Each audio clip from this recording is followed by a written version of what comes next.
Hello, everyone. Welcome to the Peckham Scoop with your host, Nick Peckham. And today we have a special guest. We have Brandon Shields on today. Brandon, how are you doing?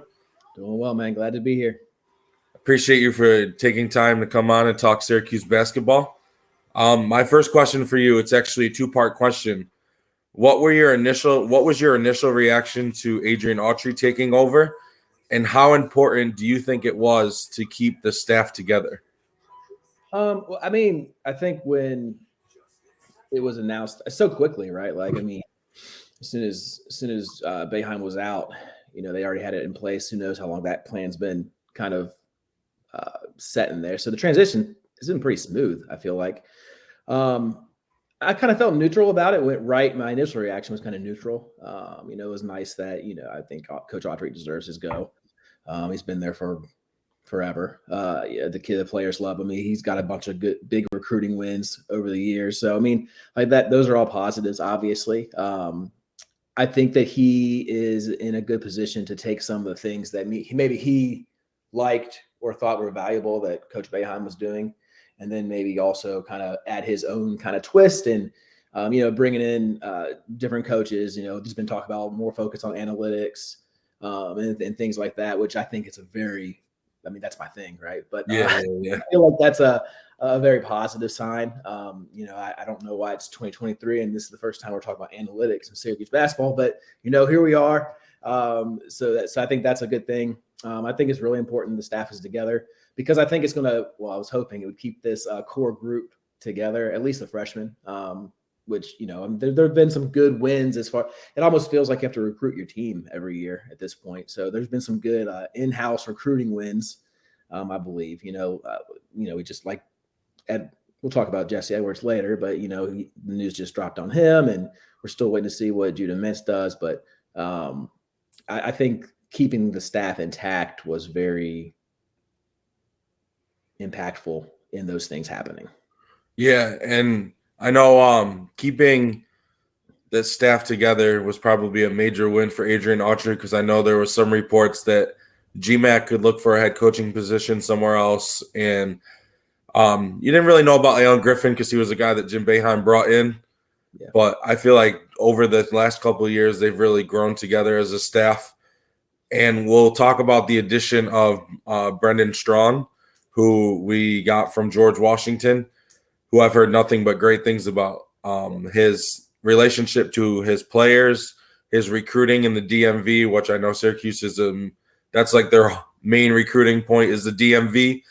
And I've heard nothing but good things. What are your thoughts on the addition of Brandon? No, that's great. I think it's a big time get. We've been so almost a feeder program for team takeover at times. It seems so. I think that's a great fit. The DMV, when Syracuse has gotten some big wins, that's where it's been from. And when that's consistent, when that pipeline is kind of flowing, good things can have happen for the Orange. I'm trying to think of specific names off the top of my head, but I'm not like a huge recruiting guy. I just know, but I do know how important it is to have that area. And now that some other two, like, UConn having success in the Northeast, and you kind of need to spread out a little bit and really kind of milk that Baltimore DMV area. Yeah. For some, because there's obviously great basketball down there. And that's where I pulled from in the past. So that's definitely a plus. Yeah, I know Donnie Freeman, who actually just took his visit to Syracuse, I think at the end of last week. He's from that area as well. Mm-hmm. There are actually a couple players on the Syracuse basketball team right now that Brendan coached on team takeover. I think Benny Williams is one of them. Justin Taylor and Malik Brown, I think, are the other two. I think there was 3 guys that he coached.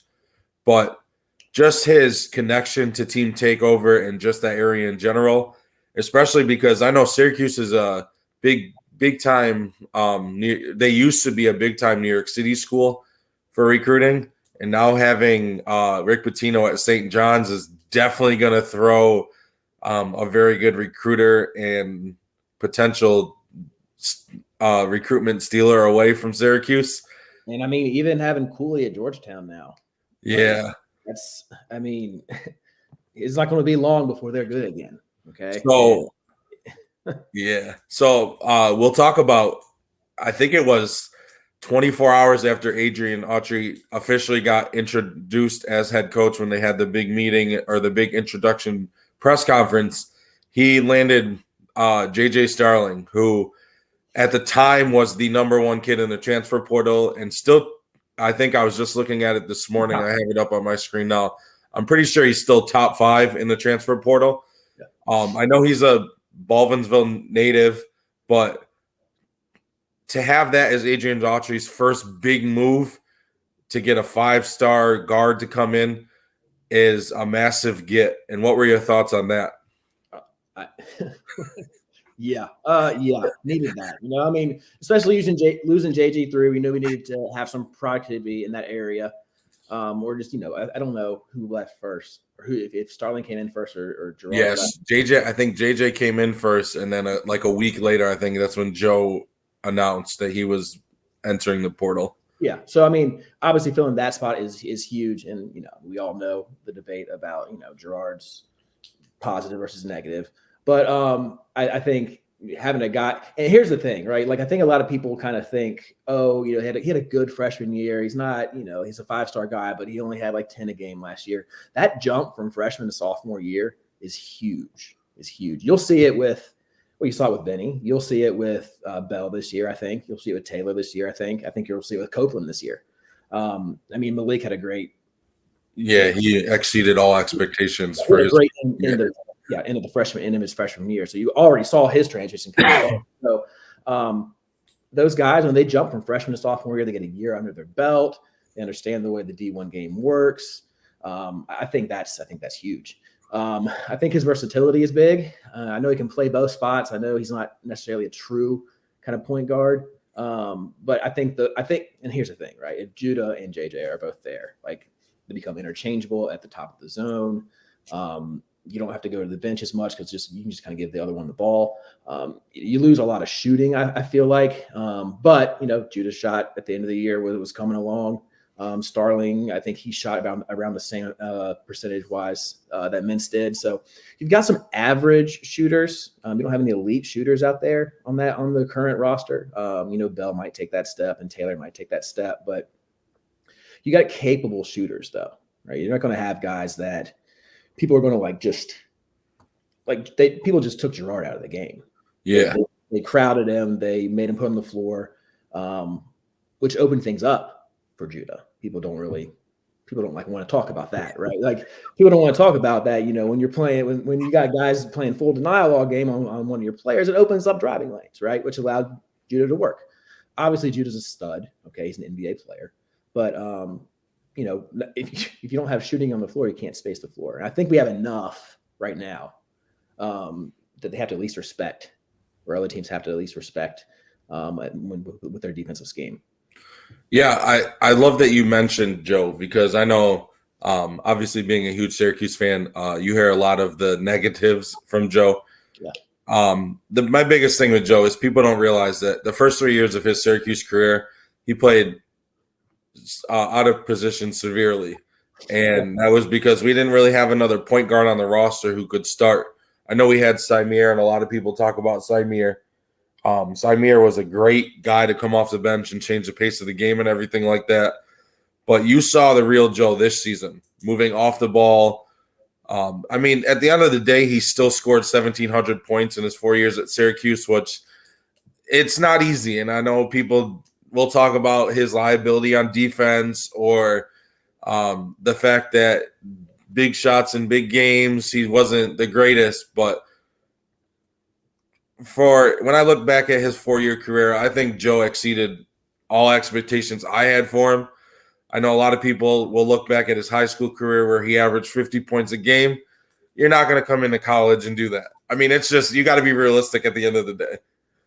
Yeah, I mean, Gerard's one of the hills I'll kind of die on Twitter, right? Like, I'm not a huge following on Twitter or anything like that, but the people who come at me the most, but last year at least, were the Joe Girard kind of non-supporters, right? That Syracuse is better with him not on the team, blah, blah, blah, blah, blah. I mean, Boeheim could have given the 10-game speech with Girard too. Okay. Yes. You take Girard off that team, this year's team especially. And here's the thing, right? Girard played out of position for 3 years. And then this year they moved him to his natural position.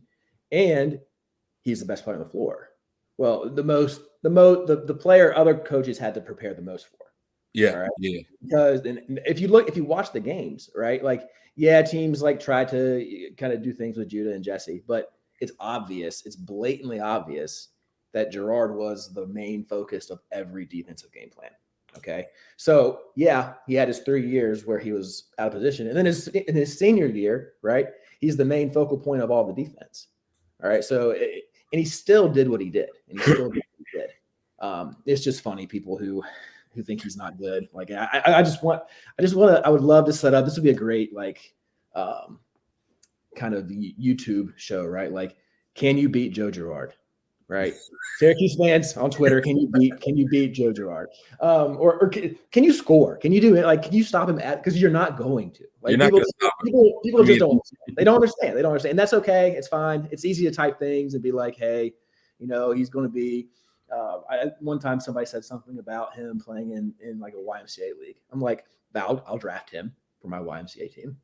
Yeah. I mean, good luck. We're winning the whole thing every single year. Listen, I know he's in the portal, and I know there's actually been a lot of top D1 schools that have actually met with him. He will find a place. Whether I did hear a rumor that if Judah goes to the NBA, there's a possibility he could come back. And they move JJ to the 1. I know Adrian Autry's thing is they want to play JJ at the 2 because JJ's a better off-ball guard than he is an on-ball guard.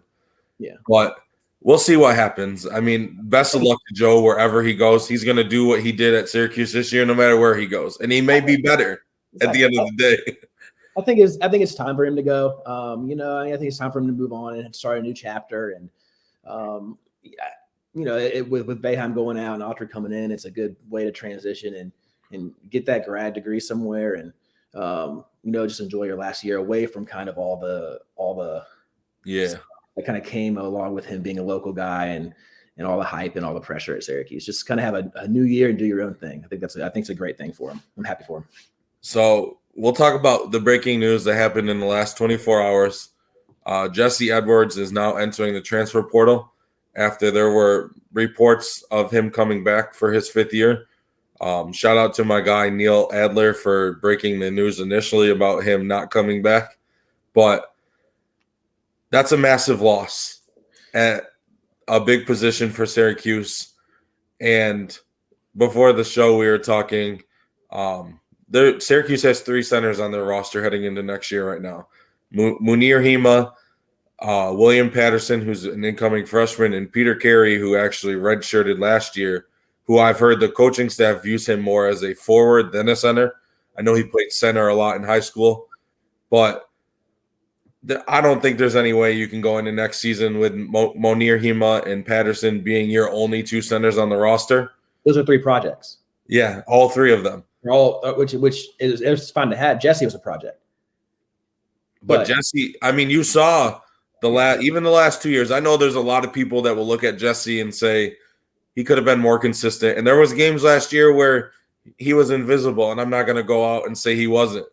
But I think his defensive presence, his rebounding presence, and the way he's come along offensively the last 2 years has been a major piece for Syracuse, even though the last 2 years really haven't been great overall years. Jesse's development was a massive thing in those, so losing Jesse is going to definitely hurt. Yeah. I know there's a bunch of guys in the portal that Syracuse has kind of sniffed around on. 3 of them that I know: Hunter Dickinson, Ugana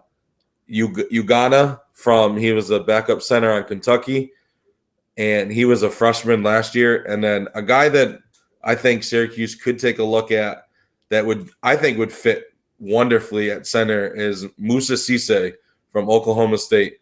He's a guy that brings you that defensive presence, that rebounding presence.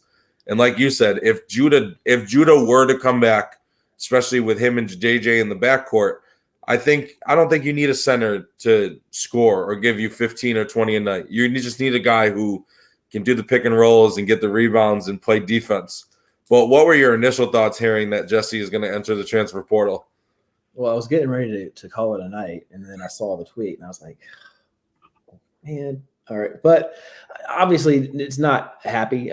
It feels it's not super late in the portal season, but it feels late just because all the action that's kind of been going on. Obviously, I feel like they tried to make it work. There are probably some obstacles and barriers that we don't really know about or understand or legally can kind of dive into. I don't know. I can't do that. But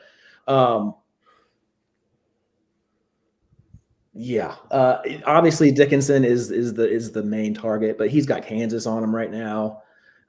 He's got a whole bunch of the blue of the we have the Syracuse blue blood talk at another time, but some of the currently higher tier programs in the country are kind of after him. He would be maybe the biggest get in the entire portal season.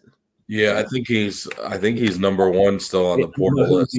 I don't know who would be up there. That would obviously be very ideal. I know he's got some somewhat local connection, but man, that would be the optimal situation. I don't know if that's realistic or not. But I agree with you. I feel like somebody who can you set screens? Are you going to rebound? Obviously, can you protect the rim? Can you just put it back and score? Right? You're not going to be asked to do much on this roster, at least not this season, with the guard play and the hopefully the emerging forward play. And I know Malik Brown played a little bit of 5 near the end of the year in a couple games and stretches, but I don't know that he can do that consistently in ACC play for Syracuse to have a chance. It makes an extremely athletic lineup when he's in there, playing 5 and kind of flying around. But I don't think he's got the body to be physically at that 5 center consistently. So yeah, I don't know. I don't know what the class of 2023 recruiting, what's left in that as far as players, but yeah, I know it's a tough pill to swallow, especially. I know during the championship game, I know the whole team got together and they watched the game and everybody saw the photo. I know you know what photo I'm talking. Everybody saw the photo and Adrian Autry's caption after that he talked and said everybody who's not in the portal right now is expected to come back. And everybody saw the photo of them and they saw Jesse and everybody said Jesse's coming back. Like that was it. And I think that's where everybody got this Jesse coming back from. The keyword is expected. It's not. Yeah. And I know like you said, I know the NIL and there's a lot of things behind it that we probably have no idea what happened. I know personally that SU has been working with him for the last couple weeks on getting something done. It's tough. It's tough with NIL monies nowadays. And if you're not one of those teams that are willing to pay up, then like you said earlier, you basically every year you have to re-recruit your team. It's not like it was 15, 20 years ago when you knew freshmen were coming back or sophomores would even come back. 5 years you are re-recruiting the same guys you've recruited at the end of every year. Mm-hmm. My next big thing that I want to talk to you about. So I've had a lot of discussions with Syracuse basketball potential lineups next season. And obviously this was before Jesse announced that he was leaving. But we'll go on the assumption that we'll say Judah comes back for one more season. Okay. So how I look at it, and when you really look at Syracuse's starting lineup and bench depth, they could be very deep this year. And I know Adrian Autry has talked about switching things up on both sides of the ball, playing more guys. So it'll be interesting to see. But when I look at this team and their best, if I had to put their best 5 on the floor, it would obviously be Judah and JJ at your guards. And then I think personally, you put Benny at the 3 and you put Malik at the 4. And then you get, obviously Jesse was my 5 until 24 hours ago. So you'd obviously have to refill that center position. But then when you look at their depth on their bench, you have Cordia Copeland, who played a ton of big minutes, and even in the Wake Forest game in the ACC tournament, kind of changed that game around and brought Syracuse back in it. I'd imagine that he's going to be a guard moving forward as opposed to being a forward because I don't think you're going to see the 2-3 zone a lot anymore. You have Justin Taylor and Chris Bell, who we both talked about, can bring that shooting to Syracuse that we've massively lacked last season. I mean, you take away Joe last season, and we were probably the worst three-point shooting team in college basketball. But you talk Justin Taylor, Chris Bell, you got Hema as your backup 5, and then I think I know we're going after Chance Westry from Auburn. We're going after in the portal, but I think Syracuse could definitely use another guard, a veteran presence at the guard position for the bench, maybe a shooter of some type to just pair with Copeland and Taylor and Bell. But when I look at it, do you think Bell starts next season, or do you think we go with kind of a Benny Malik Brown at the forward? What are your thoughts on potential starting lineups at the forwards? I think, so here's the thing. All right, a couple things. So Benny Williams is an enigma to me, right? Like, he's one of the leading 3-point shooters on the team last year when all was said and done. And, you kind of look at him and you're like, and you see him on the floor with Malik Brown and Hema, and you're like, there's no shooting on the floor. But if you're looking at numbers, right, he shot a decent clip last year, just as well as our other guy. Maybe not as much of a volume, but yeah, he shot a pretty good clip and had some pretty solid 3-point shooting games. I personally don't love Benny and Malik on the floor at the same time. I think for rebounding, it might be necessary. But I like personally, right? I like the lineup of Judah Mintz, JJ, Chris Bell, Benny Williams, center, Malik off the bench first, then Taylor Copeland off the bench. That's what I like. I think Chris Bell is, again, so I don't know. Maybe I just have a soft spot for the guys that get hated all the time. But I think Chris Bell is going to have a great year. I think Chris Bell, it has potential. If you look at just different things that happened over the year, there wasn't a lot of run. Wasn't a lot of stuff run for him. Most of his stuff was just kind of, thank goodness somebody kicked it out, right? Yeah. Judah or Joe were driving to kick out. But when he did have to create for himself, you can see he has that ability. All right. And you see there were a couple of moments where it was like, he's going to be fine. Right. He got a whole bunch of stuff. I don't know. I mean, like I posted this on Twitter the other day, and I know his numbers aren't good, but he just gets just railed on about his rebounding. And I just don't think that people would have been like so focused on it if Boeheim wasn't so like over the top in the media about it all the time, right? Just constantly calling him out. And I know that was probably a ploy for, to kind of motivate him to rebound a little bit better. But here's the thing about the zone, man. There's long rebounds. Okay. You don't know where the ball is. It's going to bounce at times. You've got Jesse cleaning everything up. All right. And typically, right. So if you're looking at analytics, all right. So typically shots are going to come off on the right. Those shots are going to be taken on the right side of the floor. Okay. And most of those shots are usually long. Who is not on that side of the floor? Not Chris Bell. Chris Bell's not on that side of the floor. That's where Benny Williams is. That's where Malik Brown is. All right. So they're cleaning up on that side because the ball, it's being shot over this direction more often. Now, that doesn't justify everything. Okay. But I did think that his rebounding got better. And I do think that he's a decent defender. And I do think that he started playing harder as the year went on. Okay. So, and he has the potential to be an elite 3-point shooter, because he can get it off whenever he wants. He can create whenever he wants. And that's the thing with why I like Benny over Malik in my hypothetical lineup, because he can create his own stuff. No, I totally agree with you. There were some games when you watched last year where Chris looked on the offensive end, he looked engaged. And I'll just go back to one game, the game again that we played against North Carolina at the Dome. We're not in that game at the end without Chris Bell. I think he hit 5 threes, and he hit some massive threes in the second half. So he has that ability. I think there was too much going on in his head, like you said, with Boeheim constantly after every game. I don't know if it was a motivational tactic, like let me he's not getting it in practice, so let me go to the media and tell him what he needs to work on. But here's the thing, though. Like Boeheim was notorious for if you don't produce in practice, you don't play.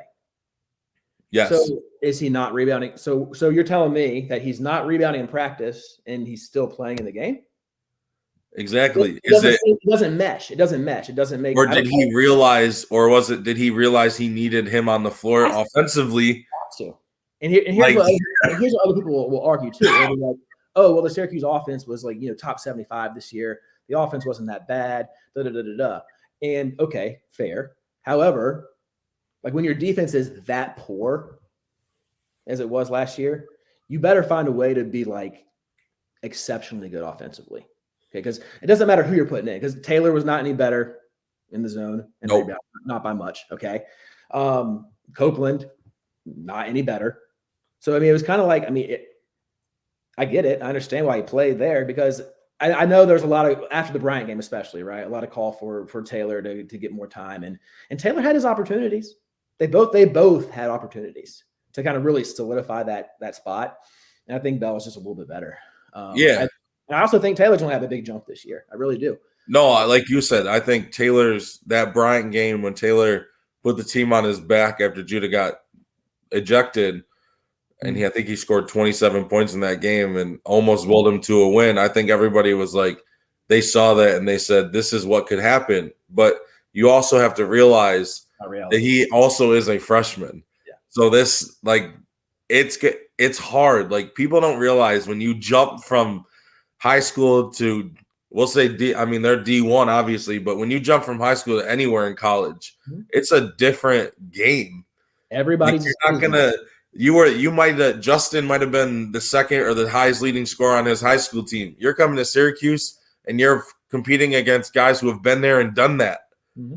Yeah. It's not like people got to realize that you're not going to come in like you can't have those like I think that's what the problem with Joe was everybody saw what he did in high school and the expectations were so high, but he still scored 1,700 points in 4 years. And 3 of these years he played out of position. Yeah. But my biggest thing on Taylor is I don't think that Copeland and or Taylor, I don't think they're threes. Maybe in Adrian Autry's new system, they can play a 3, but I just think last year being with how big we were on the zone and Jim Boeheim refused to come out of the zone, I don't think you could have played Copeland or Taylor as much because they can't play on the wings. So I think they're more of a 2, and you weren't taking Joe or Judah off the court 90% of the time to put in Copeland or Taylor. No.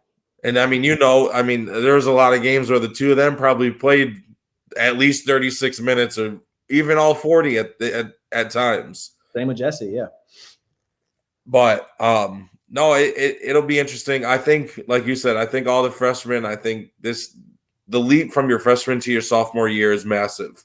That's going to be the thing. What did you learn and what are you working on to get better? So I think, and Syracuse has a lot of those guys, Malik, Justin, Copeland, even JJ transferring in, Judah, if Judah comes back, even Carey didn't play last year, but just seeing the game, I mean, nobody's talking about him, but he could be a piece at the 4 position that we could use.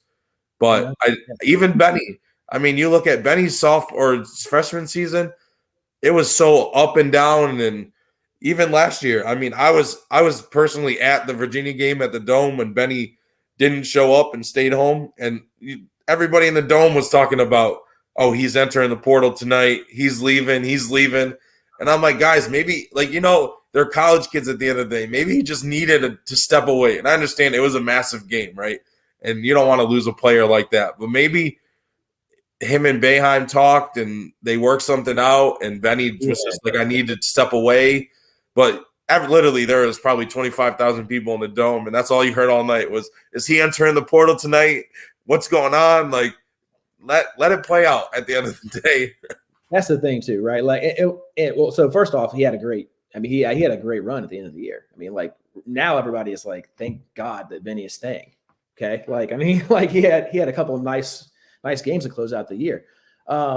And that is the thing, though. You got to let the dust settle. Like it's so easy in today's world, right? Like we just want to know everything right now. It's like the end of the. Jesse Edwards is gone. It's the end of the world. We don't know what's going to happen. You don't know who's coming in. You don't know. We don't know if. Imagine if Judah goes. Okay, like so, like everybody just wants to kind of jump to like the coaching staff will figure it out. All right? Yeah, like, I mean, listen. I've said this to plenty of people who have reached out to me, and listen, I'm no insider. I have no inside information about anything. But everybody's like, is it weird that Judah put his name in to the draft but while maintaining his eligibility? Is it weird that you haven't heard Syracuse go after guards yet? And I said, no. I said, do you know why? Because there's two options. Either A, Syracuse knows that he's coming back and he's just going there to see what he needs to work on, or B, they have plans. Like there's plans in place for everything that happens. Like the center thing, truthfully, I wouldn't be surprised if you didn't hear Syracuse and a center guy commit by the end of this week, because they've probably known for weeks that this was a possibility. But so and again, like so now Syracuse has this huge gaping hole at the center position. You know what people want more than anything else besides maybe NIL money? They want to play. Yeah, they want the playing time. Like they want to play. So if you come, Autry can go into any center's living room now and be like, you're going to play 35 to 40. We just talked about it. I mean, look at the centers on the roster. All three of them are projects. Unless you're not coming in and backing one of these guys up. You're coming in and this is yours.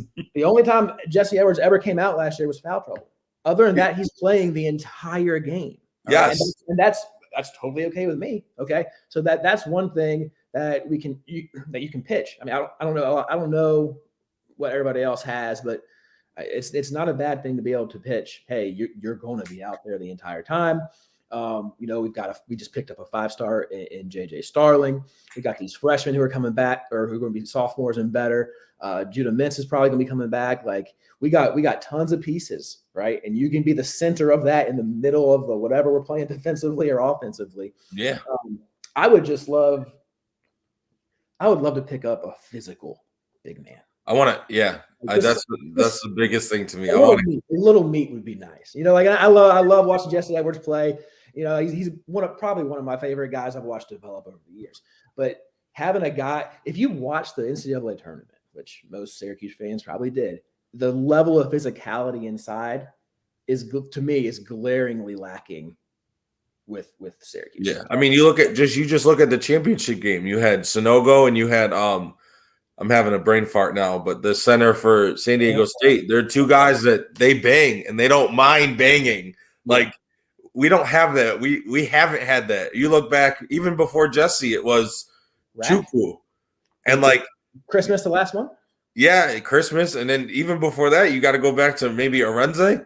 Yeah, and like look at those days. I mean, even Fab wasn't physical, but he didn't mind getting after it on either end of the floor. And rest in peace to Fab. But it's been ever since we've come to the ACC. It's kind of been our center position has really. I think we're going more for a defensive minded. Like Chukwu was a guy that you knew you weren't scoring. Maybe like an offensive rebound, he'll lay it in. But I mean, the defense has been filtered inside, and then big guys protect. Yeah, right? I understand that in the length, but in today's game, it just feels like the teams who have physical bigs just have a leg up, and the teams that Jesse struggled with were the ones that pushed him around. Yeah, like he had some great games. He's smooth with it. He used his quickness and his footwork and his length to his advantage at times. But the nights he really struggled, and people say he disappeared. He couldn't. There's nothing he could do. No, he was being aggressive. It wasn't that he wasn't playing hard. It wasn't that we couldn't get him the ball. He couldn't get open. No, there was games. I mean, you look back at some game like the Duke game, like Derek Lively. Like he may not be big, but you're talking about a guy who will get after it. And like when Jesse gets pushed around, he gets thrown off his game a little bit, and it's a confidence issue at the end of the day.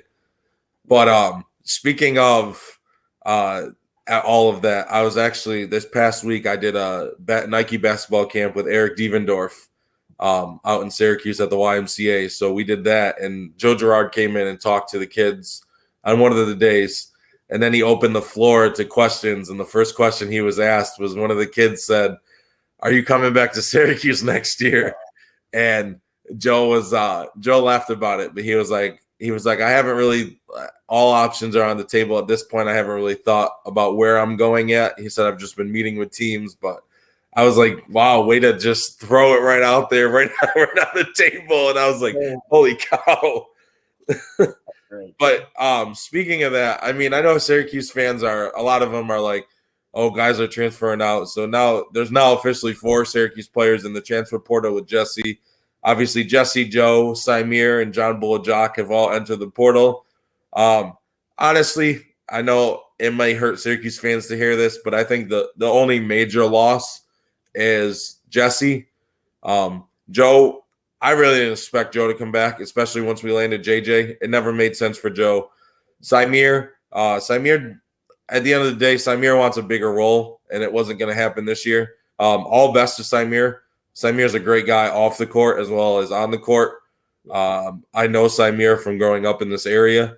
I know it was a massive thing for him to come to Syracuse and play in front of family and friends and everything like that. And John Bulajak, he's like any other Syracuse player. They come here for 2 years. If you don't get the playing time, you leave. Great teammate, great guy off the floor. Wish him nothing but the best at the end of the day. So speaking of Judah, do you think Judah maybe went to the draft to kind of see what he needed to work on and he plans on coming back? Or do you think this is something where Judah's going to eventually stay and Syracuse will need to find another point guard? Judah Mintz, let me talk about, all right, so hold on real quick. So let me talk about those guys leaving real quick. So like Symir, I feel like the thing that I don't love about Symir and JBA leaving is those are locker room guys, right? Those are guys who are they're bought in. They were enthusiastic guys who played their role exceptionally well. I thought those guys really kind of I'll miss that. Right? Like Symir knew who he was. Okay, he knew who he was. He did that perfectly. JBA knew who he was. Come in, rebound, play hard, be enthusiastic on the bench. Like 2 great guys. So you're losing 2 character guys, right? You're losing 2 character guys. And does that affect the win-loss column? I don't know. But those are just 2 guys who I enjoyed. I was glad they represented, the school and the program, right? 100%. So, I'll miss that. But I do not. I don't think. I think we'll know how much we miss Symir based on how far Quadier comes. Yeah. I mean, listen, I've said it from day one that Symir committed. Just there was games where you looked that when he came in the game, even last year when Judah may have struggled to start games, there was a couple games where Judah forced a lot and kind of needed to settle down. And they brought Symir in. He kind of controlled the game. He brought it back to where it was. And then Judah came in. Like Symir was that guy that he would come in and he didn't get rattled. And I know the biggest game for me that I've watched Symir in 2 years at Syracuse, probably the ACC tournament game last year against Duke when Buddy was suspended. And Symir came in and almost had a triple-double. And it kind of moved Joe off the ball a little bit. And Joe had a great game. Cole Swider had a great game. And Symir just kind of controlled everything. And I think he finished with like 11 or 12 assists. And SU fans were so excited about the potential. But his efficiency numbers were not bad. And again, it's less playing time, so it can kind of be skewed. But, who knows what his story would have been if Mintz doesn't leave Pitt and come to Syracuse. Right? Yeah. If Judah doesn't come over, Symir's probably the starting point guard this year. Right? I mean, a lot of people forget Judah committed. I think it was a month and a half, 2 months before the season started. Late, Judah was a very, very late commit, and Syracuse wasn't. I think it came down. It was Syracuse and I think Seton Hall were the top 2. Or DePaul or something like it was one of those Big East teams, but Syracuse actually didn't have the upper hand until I think like Jim Boeheim made a call last minute and kind of convinced Judah to come out. And I mean, you said earlier, you said you could have used the 10-game speech with Joe. I mean, where would Syracuse have been this year without Judah? I mean, Granted, there was a couple games, right? The North Carolina game, the Miami game, where Judah kind of turned the ball over at the end in a close game, but he's a freshman, right? Those are the things you learn from. But if Judah doesn't commit and we start Symir, or even if Joe slides over back to the 1 and never moves to the 2, Syracuse may have had a worse year than what they had at the end of the day. I mean, that's what people have to realize is, like, Judah was such a late commit. Like, just because Jesse's leaving right now, and if Judah doesn't come back, like, don't think the Syracuse staff doesn't have options and they don't see the future. Like, you have to realize that it doesn't have to happen overnight. Like, I know a lot of people, like, on Twitter right now, it's Syracuse needs to go after Dickinson like this. And one thing on Dickinson before you finish is I know there's a lot of connections with the DMV, and Brendan Strawn actually coached him in Team Takeover back in his AAU days. So there's that kind of connection there. And one other interesting development or connection that I've heard recently is Brendan actually coached Judah in middle school. That people are like, oh, does he come back and play? But listen, at the end of the day, Judah's going to do what's best for him. Personally, watching Judah this season, I don't think another year would hurt Judah. But I do love him going to the combine. See what guys have to say. Go listen to these NBA experts. See what they have to say about your game. Come back, work on that. And listen, outside of maybe you take your turnovers down a little bit, and you can, if you add that 3-pointer, which I know you said later in the year he really developed more of a 3 as opposed to the beginning of the year. But you can't tell me that looking at next year's class that there's no way Judah can't be a first-round pick or even a top 15 pick if he comes back another year.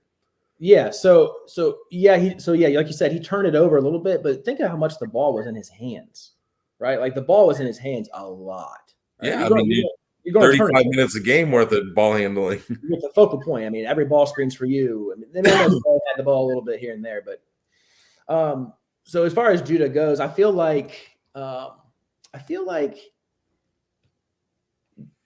Mintz knows he's an NBA basketball. He knows he's an NBA player, right? Or at least a G League guy. He knows he can make money in America playing basketball. Okay. Yeah. So that's what it gives me hesitancy about him coming back, right? Like, if he can't secure some type of financial NIL type thing going on for him while at Syracuse, I think he's gone. Yeah.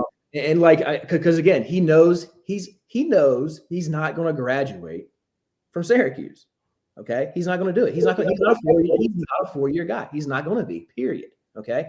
So it's, do I stay and work on my game and get my NIL deal, which this is the world we're in now, or do I go the G League route and play a year in like professional basketball? And there's all these other leagues popping up now where guys are getting paid. So I think that's going to be his biggest thing. And, and who knows? And again, they're kids. Like, do I want to enjoy college for another year? Right? Like, do I see that, hey, this team might be okay, and I can lead this team, and it's really my team next year because Joe's gone. It's my team. Right. Yeah. So like, those are all factors. Like, it's easy to sit here and be like, well, he should come back because he can't shoot.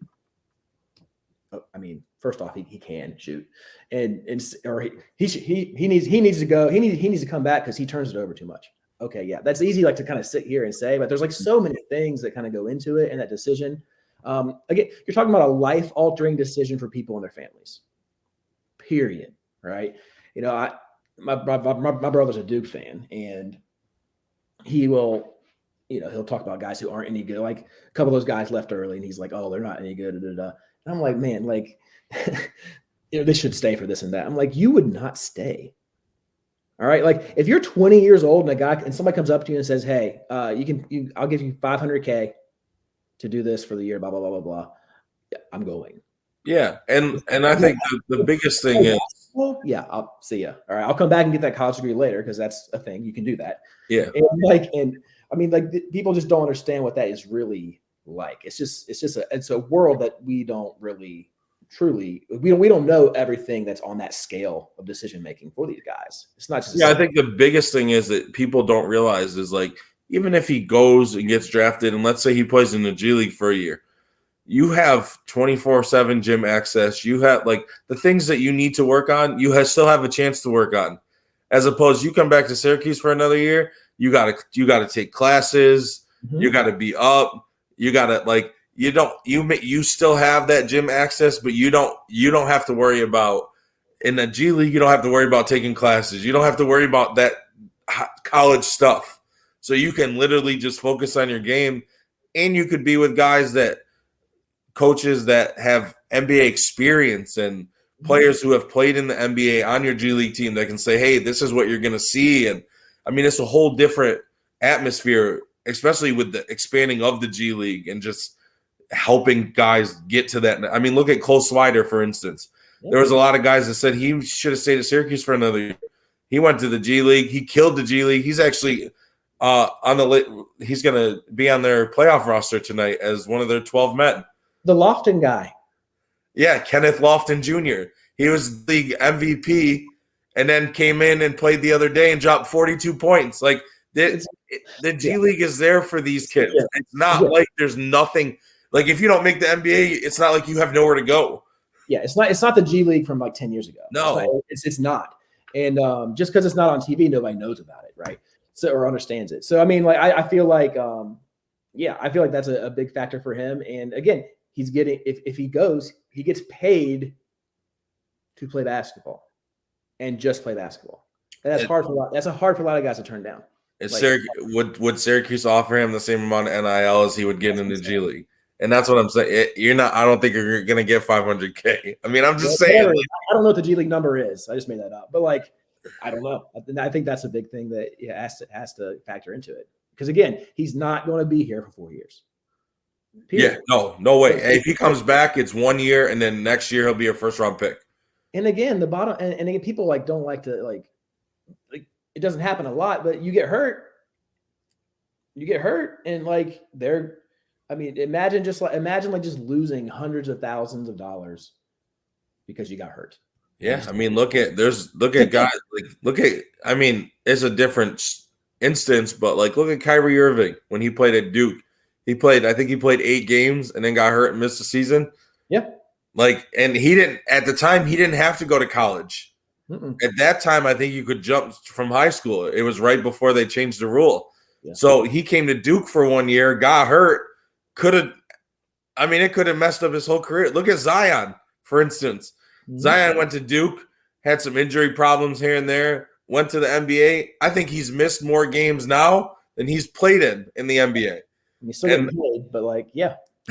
I mean, at the end of the day, you never know what could happen. So if you have a chance to go to the NBA or even get into the G League, you got to take that 100%. Yeah, which is why I think he's doing it and leaving things open. I think that he'll have an accurate, like, again, it's easy to make your mock NBA draft online and plug places. And this source said he was this and that. That's easy to do. But Judah's going through the experience of what the world is like in that just different. It's a different planet. And he gets to kind of hear from people who know what they're talking about. Hey, Mintz, this is where you are right now. Blah, blah, blah, blah. If you go G League, we think you're here. Like people can have those real, like legit sources can have those conversations with him, which is why I think it's smart that he's weighing it. I mean, there's nothing wrong with him weighing that process and seeing where he fits and where teams see him down the pipe. I think that the other big thing that I know a lot of people bring up, like we'll just say Duke, for instance, and some of the kids coming back from Duke for another year. But you have to realize that Duke is in a position to win a national championship. Syracuse right now may not be in that position. So if Syracuse was in a position where Judah came back and he knew he was a missing piece and we could be in the Final Four next year, I think that might weigh it on Judah a little bit. Hey, I have a chance to go to college and win a national championship, as opposed to we didn't even make the tournament last year. So, I mean, like we're not 2 years in a row. And like, it's not like we're close. You know what I mean? Like, I know a lot of people are like, listen, 100%. I love every move that we've made so far with the coaching staff, getting JJ, getting a bunch of these guys back. I think we're headed in the right direction. Now we just got to put it together on the floor and see what Adrian Autry can do as a coach, as opposed to getting the guys to come to Syracuse. like you said, we're not close. Like, okay, they finished 1-8. I'm looking at Ken Palm right now. They finished 118th in Ken Palm last year. Yeah. Oh, speaking of Ken Palm, so I want one thing that really stuck out to me looking at this. Points distribution, a percentage of your total points. So Syracuse on offense, we were 25% of our total points came from threes. We were 327th in D1. On defense, opponents 42.3% of their points came from threes, which was second in Division 1. So you're telling we couldn't shoot the three at all, and we gave up. I mean, I know there's a lot of games you look. We probably gave up at least 10 threes in, I'd say, maybe 15 games this year.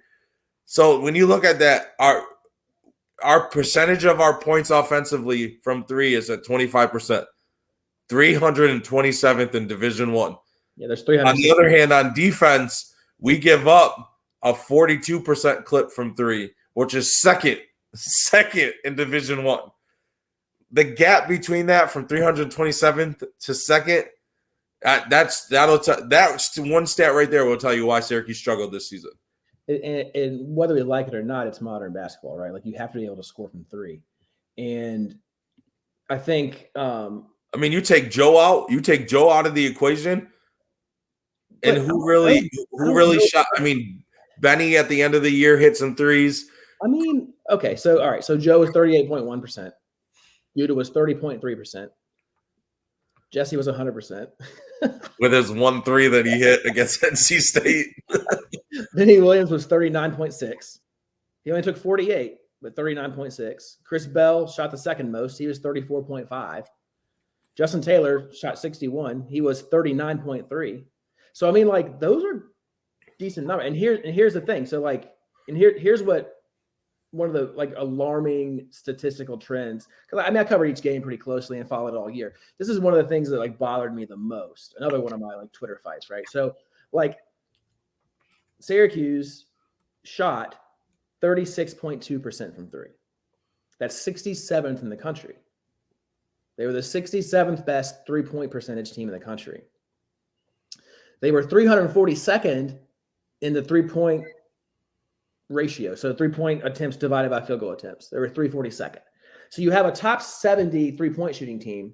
You have a bottom 20 three-point attempting team. Like, it doesn't.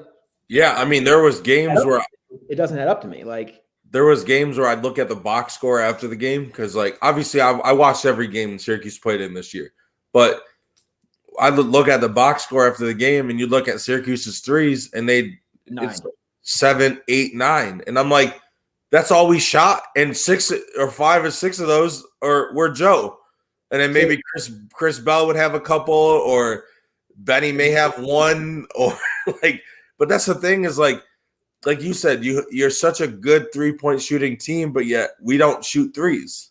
And okay, so then you would think, okay, well, that means they're doing great from two. Okay, 177th in the country from two-point percentage. 29th in point distribution, like you said, right? So only 28 teams score more from two than us, and we're 177th in two-point percentage. So and like, really, I've said this to plenty of people. If you go back and look at or sit down one day and just watch every Syracuse game all year, you take away that 4-game stretch at the end of the year where we lost by 15, at least 15, 4 straight games.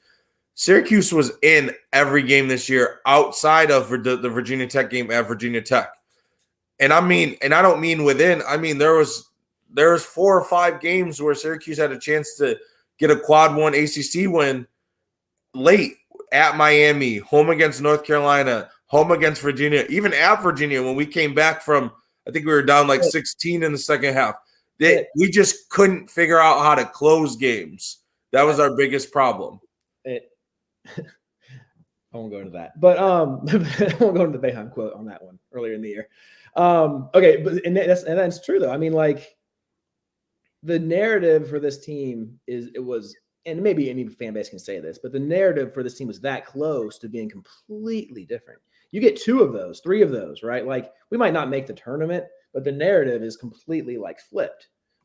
as far as like, right? Because now it's like, oh, we sucked and we have guys coming back, so we might be better. Okay, you flip that, and when Syracuse goes like 20-12 last year and gets some of those wins, right? And then the narrative is, oh well, they went 20-12. This is a tournament team next year. You know what I mean? Like so here, like 3 or 4 plays, and the whole narrative changes.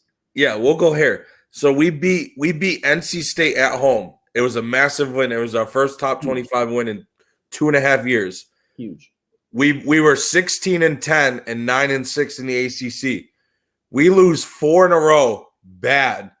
And we dropped to 16-14 and 9-10 in the ACC. So at the time that we beat Virginia or NC State, we were 16-10, 9-6 in the ACC. And I'm pretty sure in the ACC we were like 5th. Oh, right there. Yeah. Now you have Duke, Clemson, Pitt, and Georgia Tech coming up, and you lose all 4. Like, that's what I'm saying. Like, we were 16-10 and 9-6 heading into your final 5. You'll take that 100% of the times for most teams. But we just laid an egg. Duke came into the Dome and absolutely demolished us. We couldn't beat Clemson. Pitt, we went to Pitt, and I think they hit like 18 threes against our zone. Blake Hinson was shooting from like the logo. And then we came home and we played Georgia Tech, and they were the worst offensive team in the ACC at the time. And I think, I'm pretty sure if I remember correctly, Boeheim went man-to-man in the second half of that game, and we still got beat. And then you go back and you look at the game like Wake Forest, our senior day. Jesse dominated. And listen, I know a lot of people will be like, how come Jesse couldn't do that again? But you have to realize you're playing the same team 5 days after you just beat them. They are not going to let Jesse go for 20 and 20 again. I don't know if people realize this, but the other coaching staff is allowed. They actually watch and they actually make adjustments. They go home and this is their job. So they're going to do something different. Because everybody was like, well, how come Jesse struggled in this one? I said, they make adjustments. I said, every time Jesse caught the ball in the tournament game, it was a double team. Granted, we made threes off of that. And we were right there. I mean, if Joe hits that 2-point shot, maybe they don't get the 3 off at the end of the day. But, man, that was a heartbreaker. And then literally after that game, I think I took a nap and woke up like 2 hours later. And my phone, I had like 100 text messages. Everybody's like, Boeheim retired. And I'm like, that was quick. Like, we just lost 2 hours ago. The cryptic press. But again, okay, so narrative, right? Gerard makes that shot. Everybody loves him for a day or two. And listen, I'm not saying they don't hit a 3 and beat us anyways, but but that 3 doesn't matter when you're tied. You miss it, it goes to overtime. Well, let's look back at the schedule. So 16th, so they're at 16-10. Okay, 16-10 going in the Duke game. St. John's very well could have been a win, right? We should have won. Bryant, despite how bad that was, they buzzer beater. Okay, that's how about hold on, go up Colgate. We should have never lost to Colgate by 12. I don't even want to talk about that. But that's a different story. Yeah. Okay, so that's 2. Then Pitt came back. It was tied, right? I was at that game. The Pitt game at the Dome. I was at that game. We were down 20 early in the second half. Came all the way back, and listen, I don't want to hate, but I'm pretty sure Joe missed a huge shot at the end of that game too. That was Judah, wasn't it? Didn't Judah turn? Was it Judah? I can't remember. Maybe it was like a late. Yeah, that's 3. All right. UVA, we'll say they came back, but even before UVA, like Louisville, like at the time Louisville had 1 win in basketball. We stole that one, and we should truthfully lost. When Judah turned the ball over at half court, we should have lost. That should have been lost. Yeah. Miami on the road. That was we were down 2, and that's when Judah turned it over at the end of the game. Yeah, but they were up 8 with under 10 to go. Carolina. Then you got UVA. Speaking of Carolina was a game that we were up to, and Pete Nance missed a free throw. And Benny Williams didn't block out, and then Joe saved it under the basket. And then that's when fucking Judah went down and he elbowed Was it RJ Davis and got called for a flagrant one? But that's 6. That's 6 games. Let's say you get half of those. It's a different season. Half of those, and if you get half of those going into that Duke game, you are now 19-7. Right? Yeah. Right? Yeah. You're 19-7. And you say half, and you're talking St. John's we should have beat at the time. Bryant we should have beat. So, and even if you look at Colgate, you throw 7 in there. Yeah, so like the team had opportunities. Like we can do this all. I mean, outside of Illinois, we went to Illinois and holy. You probably go on the NC State and the Wake Forest and their message boards, and they're probably saying the same things we are. Yeah. The bottom line is that there was a lot of opportunity for this to be a different kind of story at the end of the year. And then you got that 4-game stretch, and that Georgia game just kind of. But honestly, I know. Listen, I'm not harping at all. But if you go look at those early losses, like the early losses, non-conference, the games that we lost, if you go look at Joe's stats, Joe got shut out in most of them. Or maybe not shut out, but he scored less than 10. Yep. And at the time, that early in the season, you're relying on guys like Joe and Jesse to produce because you're trying to bring your freshmen along. I know the St. John's game, St. John's got physical with Joe, and it was over. Yeah. It was over. But then again, you don't beat Richmond without Joe. No, you don't beat Richmond, right? And Jesse and on the same token, I know we got blown out by 29 at Illinois, but Jesse had a massive game. I think he had like 19 rebounds. Yeah. But we still lost by 29. So again, here we are talking about these 3 guys, and they might all 3 be gone. Yeah. I mean, 2 of them are gone. Two of them are definitely gone. Right. The third one I'll say most likely will be gone. Then you have the one with the NBA potential, who is waiting. So it's like there's going to be. I mean, like I don't know, man. Like this could be a very good. It could go 2 ways, right? You could lose all 3. I don't think there's a middle. Like it's either going to go really, really well and expectations will be exceeded if we're talking 23-24, or it's going to be like, man, we just don't have the playmakers. Because if Mintz is gone, yes, you have Starling, but you have to add somebody at that point. But I mean, look at like we'll go even Michigan State. Michigan State Tyson Walker just announced that he was going to come back, and you're talking he's a projected first-round pick. Clock's ticking though. Like that's what I'm saying. Like clock is ticking. There's a lot of point guards right now in the portal. Right now, there's a ton of point guards, but we can't tell anybody anything because we're still waiting on what Mintz is going to do. I say you add one, and you just figure it out at the end of the day, right? But they're not going to come here. Why would you come here to maybe be on the bench? You're not going to do it. That's I guess you'd have to, in that case, right? You'd have to look at somebody who is young enough. Like you'd have to look at one of like a freshman or a sophomore guard that would be willing to come off. And then if Judah, but he's got to be good enough to have that starting ability. Yeah. See, like now you're getting into these things where you're pinpointing like I know there's one guy I've kept an eye on since he entered the portal that I would love to see at Syracuse. And that's Posh Alexander from St. John's. Love to have him at Syracuse. But like you said, the problem is, do you just go get a guard? And maybe you go, right? Maybe if you go get a guard, maybe you go, Judah comes back and we'll play 3 guards. But I don't even know if you could do that at the end of the day. Unless you get a big enough guard. I mean, look at Rick Pitino's done it for years and it's worked out for Rick Pitino. Yeah. But, I mean, JJ is what? JJ's what? 6'4", 6'5"? So JJ could technically decent size.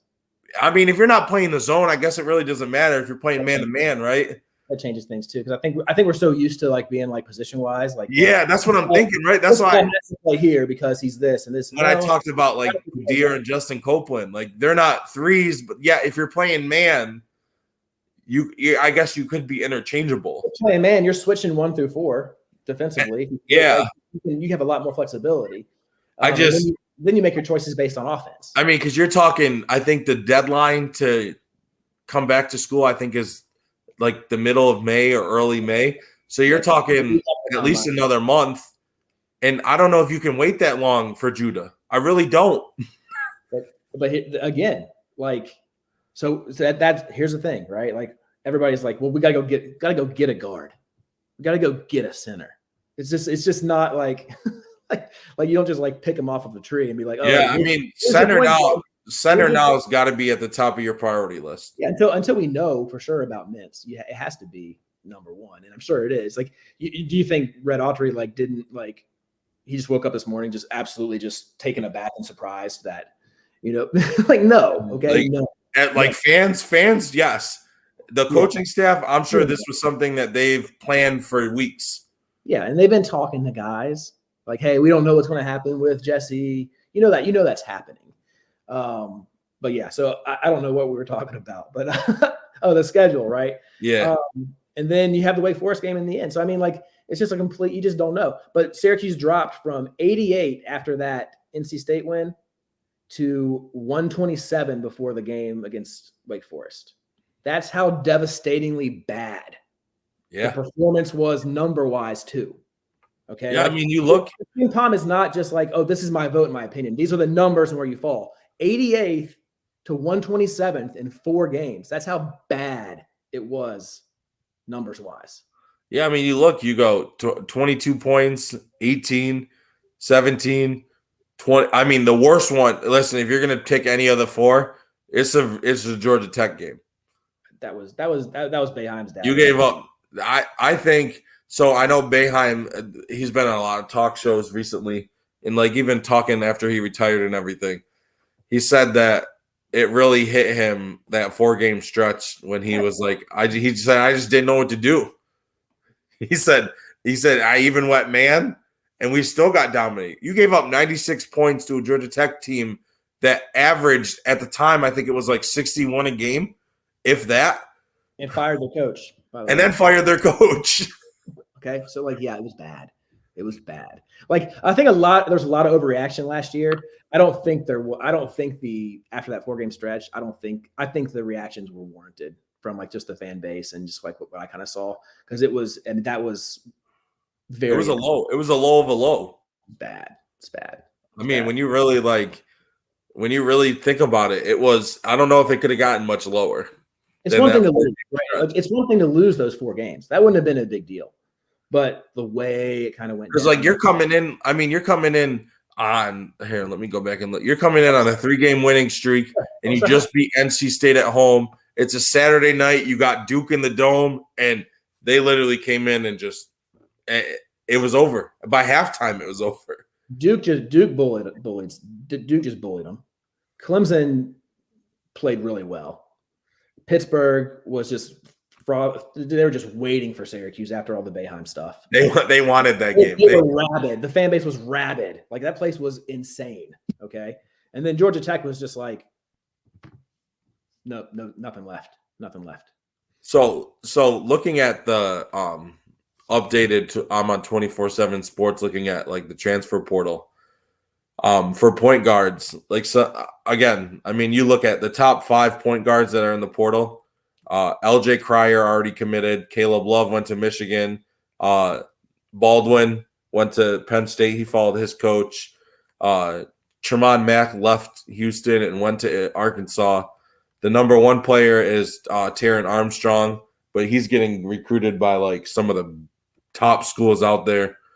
But then you got guys like the further you get down, like number 7, you got Jaden Bradley, who's actually from the Rochester area. He was a freshman last year at Alabama. So, I mean, he was a 4 or 5-star recruit. That could be a guy they could potentially look at. I don't know. I mean, it's crazy because a lot of Jared Bynum could be a guy from Providence. But again, he's 3 or 4 year guy, so I don't know if he's willing to come off the bench. Again, until people know, until Autry can go in there and be like, hey, we need a point guard. Because all they're coming over to do right now, they're committing to wait to see what Mintz does, and they're committing to sit the bench. Unless out of the game. Unless you go, I mean, you could realistically, go. I mean, because we've talked about it, right? You're probably gonna need to add another shooter. Losing Joe, I mean, we're banking off Taylor, Bell, Benny all take that next step in that level. So, I mean, it wouldn't hurt to go at a guy like, I know at some point we were going after Zach Harris from, oh my God, Temple. I don't think that happens now. He just took two visits to Providence and Georgetown. Did the Colgate guy go anywhere yet? No, not yet. You know who's another interesting guy to me? I think Crystal Ball Predictions has him going to Arkansas. But if Judah were to leave and you slid JJ over to the number 1 spot and let him run point, Tyus Battle's younger brother, Khalif. I mean, you look at him. I mean, he came off the bench for Temple last year and scored 18 points a game. I know, but he's got there's a couple of red flags. Like he's been going on Twitter the last couple of days. Yeah, he's been venting a lot.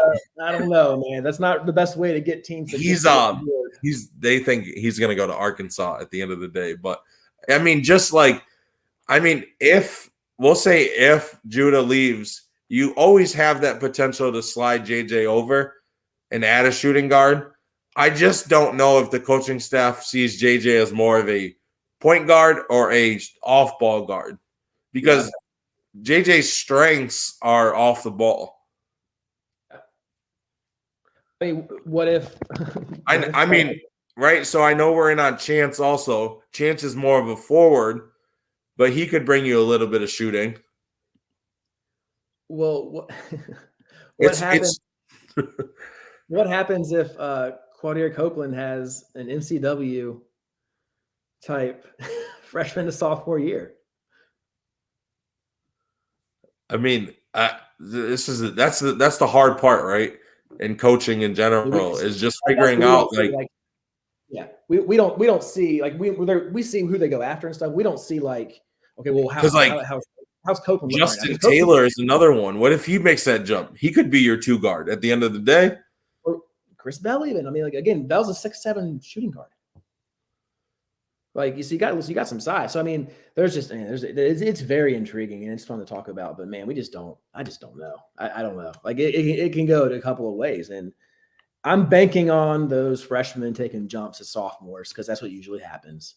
I think it's promising that they want to be at Syracuse. Justin Taylor could have left. Chris Bell could have left. Benny Williams could have left. And people would have understood, right? I mean, I've heard the conversations they had with Adrian Autry were they were very excited about. Well, yeah, and Autry probably said something like, "Hey, we like you guys in these guard spots. We're not bringing in. We're not gonna hit the portal for shooting guards, right? Because they haven't really. I mean, no. Starling, you have to go for Starling and make it work. Period. Yeah. Okay, so I mean. Maybe in those meetings, it's they feel like they have a solid spot in the rotation and there's going to be playing time for them. And maybe that conversation was had because they look really good right now.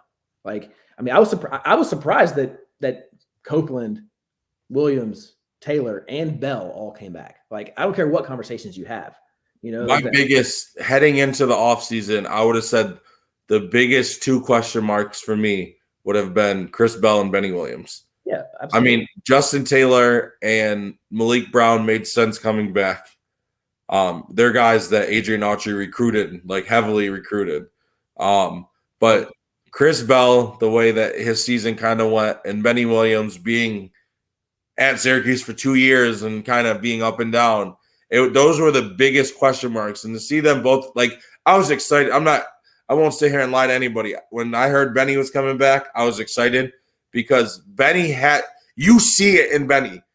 That potential is there. The ACC tournament game against Wake Forest, when he put the team, he was the best player on the court. And he put the team on his back and carried them to almost a victory. And he hit that massive 3 late. He can score at all 3 levels well enough. He's not elite at all, but he can score from 3. He can score from mid-range and create his own. He can score inside at times. He's athletic enough to do that. All those areas need to improve. But who else on the roster can score from all 3 levels? Right now? Nobody. Maybe Judah. Yeah. At the end of the year. And potentially Starling, maybe. but we know Benny can. Benny's 39% from three. He's athletic enough to score inside, and he can go get his own if he needs to. I think the biggest piece that we're going to see next year, defensively, is I don't think we see the zone as much. I mean, honestly, there was some games the zone really worked, but I don't think we see the zone as much. And I think offensively, I think you're going to see Adrian Autry push the ball.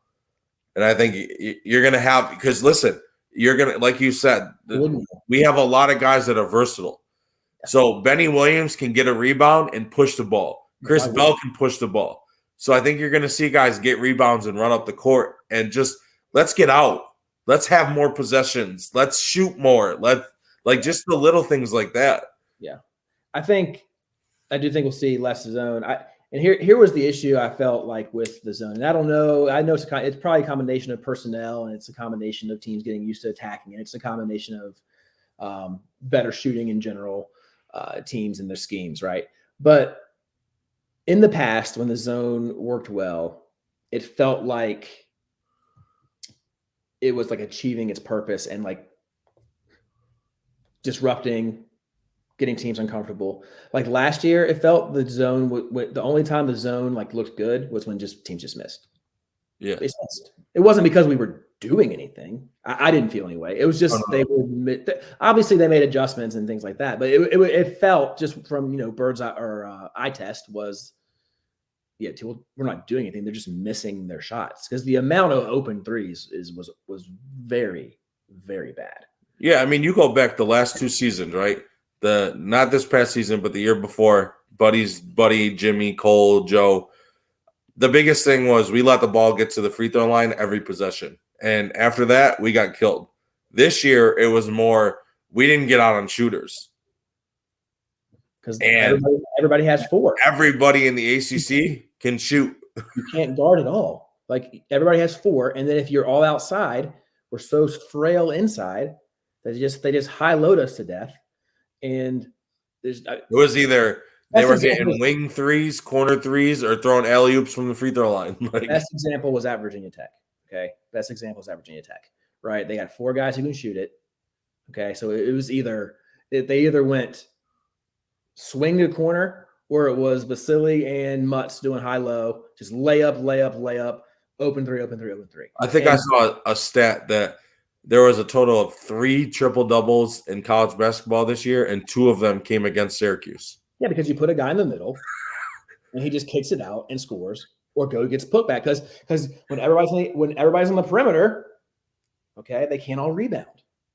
Yeah, because they're so spread out. Because again, they're flying out to get hands up and contest shots and run guys off the 3-point line. And I mean, the biggest thing that I don't think people realize is when Syracuse has had great defenses in the zone. Look at some of the guys who have been in the zone.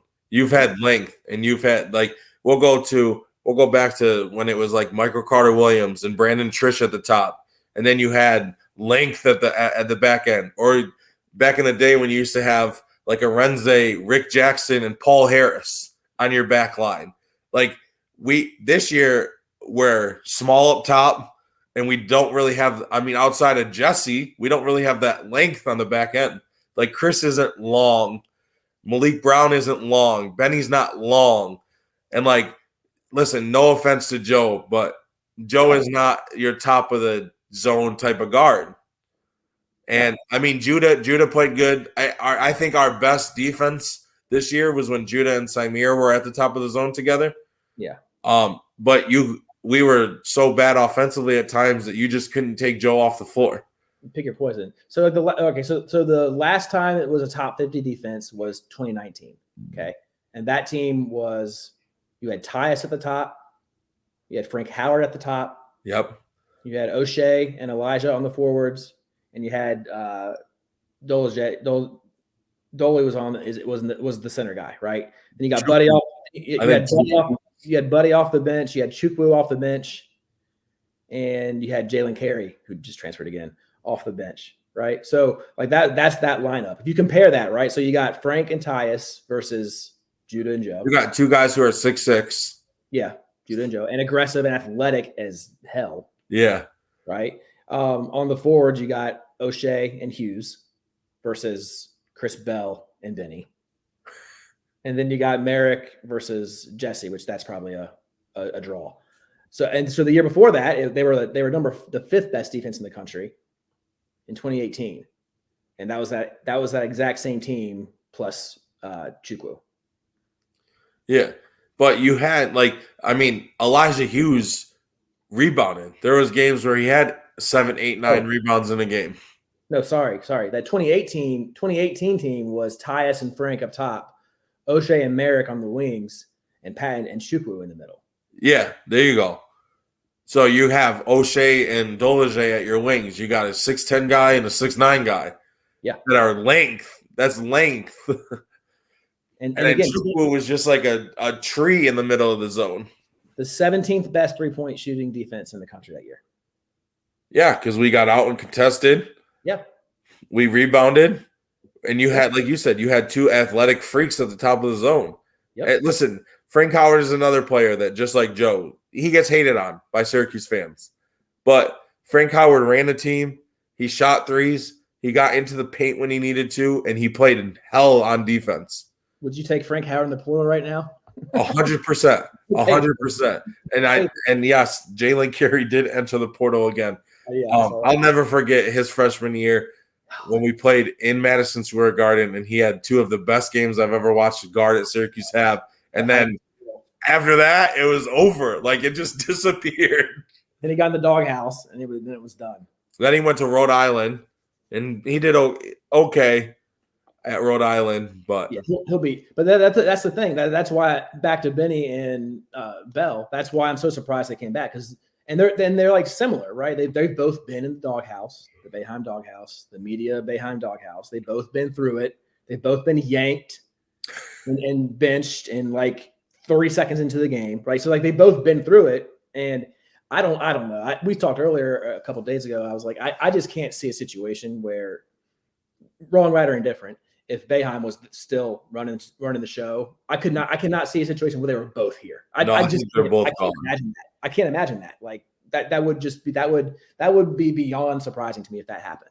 And it doesn't matter because he's not. But yeah, I think that was a boost for those guys to just kind of get not a fresh start, but like a kind of like a fresh start, right? Like yeah.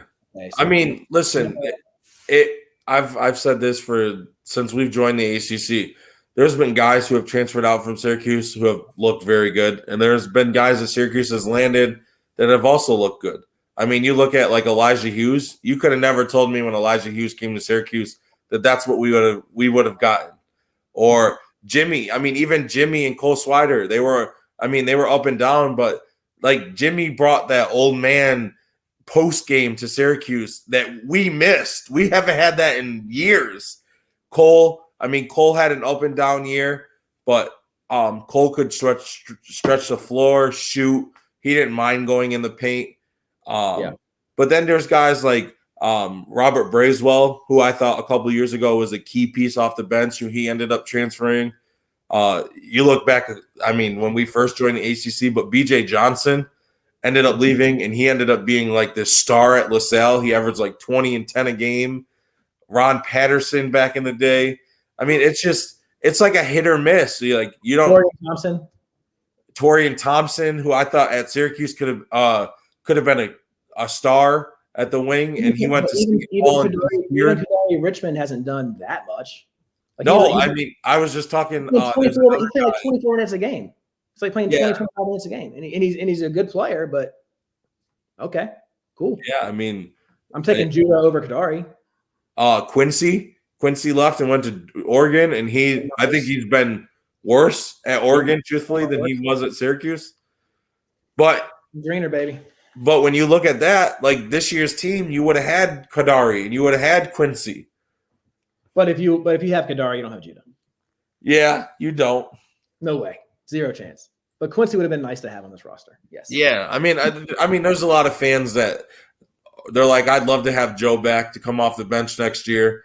But like, you're a 4-year starter. You have 1,700 points in your career. You're not coming off behind Judah and JJ. Like, it's just not. It's just not happening. No. You're not getting that Deion Waiters back in the day when Deion Waiters would come off the bench and average 14 a game. I don't care how humble you are as a person. Like that's not going to happen. Nobody's going to do that. Oh, I can go start at BYU or Stanford or somewhere else, or I can stay here and come off the bench and shoot threes every now and then. Yeah, no. Listen, I don't have any inside info, but I think you're gonna see Joe end up at BYU because I think he's gonna fall kind of what Jimmer did. Wouldn't that just be like the opposite of what the whole point is for him? I feel like, like why follow again in footsteps? Like just go chart your path. I know Mike Hopkins actually had an in-home visit with him for Washington. I think the Pac-12 for Joe would be nice. Yeah, because listen, you don't have the pressure out in the Pac-12. Different, yeah, it's different. They're an up and down offensive kind of teams out there, so it fits your style of play more than maybe the ACC, or I know there's been some SEC teams that have called, but I see some of these SEC guards, and I just don't know how Joe would fit. But yeah, yeah. And then you got Pitt and Clemson, though. Pitt and Clemson won them. Pitt's going to have to rebuild. I think they're starting, at least 4 of their 5 are all leaving. Yeah, they're all 25, so. And then they got their center who's a sophomore. But everyone else is like a 5th or 6th-year guy. The Twins are going to – speaking of guys making jumps, like those Twins are going to make a jump. They played good in the beginning of the NCAA tournament. But it's going to be good. I'm excited. I will say I'm excited for next year. Obviously, we have a big hole to fill at the center position with Jesse entering the portal. We're still waiting to hear what Judah's going to do, but it's exciting to have a lot of these guys who I personally think are going to take that next step into their sophomore season, even Benny into his junior year. But we have guys who had significant playing time as freshmen, which they got to learn the hard way. They got thrown. Listen, as well as anybody, Boeheim doesn't like playing freshmen. And last year, I think he had no choice because we had 6 freshmen on the roster. Yeah. So he really had no choice at the end of the day to play freshmen. Yeah. And they got thrown into the fire, and they've learned some valuable lessons. I know a lot of them might have played. Like, I know there was games where Justin would come in for like 1 minute and not see the court again. But I think they're all going to take the next jump. It's exciting. Like I've said this to everybody I've talked to. It feels like a breath of fresh air with Adrian Autry taking over. And it's been 47 years since we've had a new head coach. So, like, there's not many people that are used to this. Yeah. Yeah, no. And nobody. I'm excited. I think everybody's going to take the next step. Thank you for coming on and talking Syracuse basketball. We'll have to do it again. Maybe we'll do something before the season starts once everything's kind of figured out and we have who is going to be on the team and we can discuss. But again, I appreciate you for coming on. Thank you. Yeah, absolutely. Thanks for having me, man. And I'm with you. I'm excited about what this kind of roster is going to shake up to be. And I think Syracuse would be more aggressive in the portal if they didn't think these guys were capable of taking leaps, right? Yeah, 100%. About Arkansas earlier, right? Like they've contacted 94 people or whatever, right? Syracuse has not done that, all right? And it's not because it's if they felt like they had to, like, listen, Coach Autry wants to win, all right? So if he felt like he can't win with the guys who are currently on the roster, then there'd be a lot more contact being made with other guys. That's encouraging to me as far as these guys' development and that they're kind of maybe on the same wavelength that we are as far as that jump. Yeah, he made a couple comments the other day about how he's ready to get this program back to winning titles and making the tournament and going to the Final Four. So I know he's probably year one. He's ready to make some noise. So you have to imagine there's been 1,600 kids that have entered the portal, I think. 20% of D1 basketball players are in the portal. Yeah. So, at the end of the day, if he didn't think that these guys were good enough to take him to that level, it's easy enough to just go get a new team. I agree. So, yep. It's exciting, and I'm excited to see what happens. Absolutely.